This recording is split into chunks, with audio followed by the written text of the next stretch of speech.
Welcome to new TV Telugu.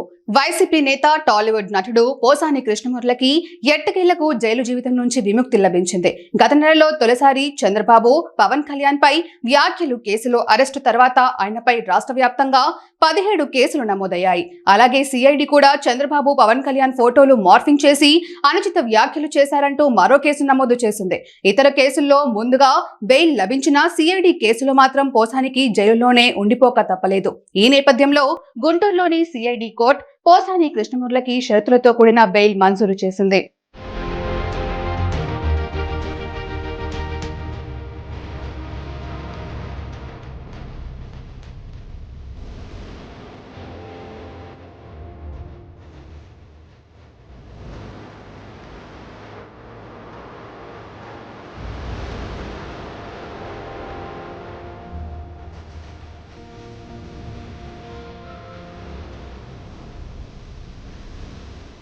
Bail షరతుల్లో ఒకటైన పూచీకత్తు సమర్పణ చేసి బెయిల్ షరతులు పూర్తి చేసి ఆయన జైలు నుంచి విడుదలయ్యారు. అనంతరం హైదరాబాద్లోని ఇంటికి బయలుదేరి వెళ్లినట్లు తెలుస్తోంది. గత వైసీపీ ప్రభుత్వంలో చంద్రబాబు పవన్ కళ్యాణ్ పై అనుచిత వ్యాఖ్యలు చేసిన వ్యవహారంలో పోలీసుల దర్యాప్తుకు సహకరించాలనే షరతుపై పోసాని కృష్ణమురళికి పలు కోర్టులు బెయిల్ ఇచ్చాయి.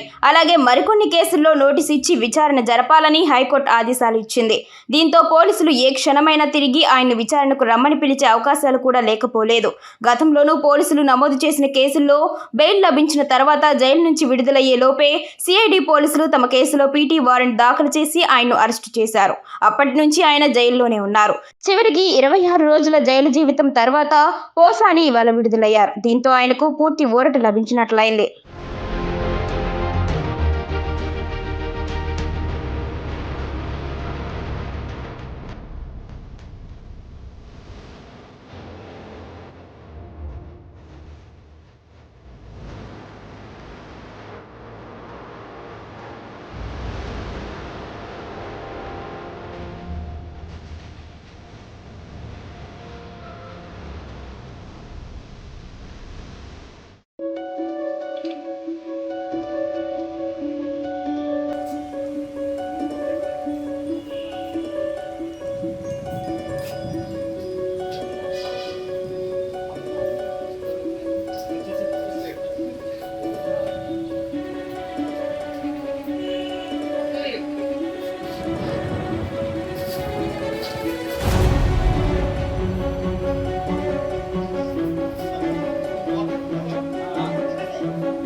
Gopi.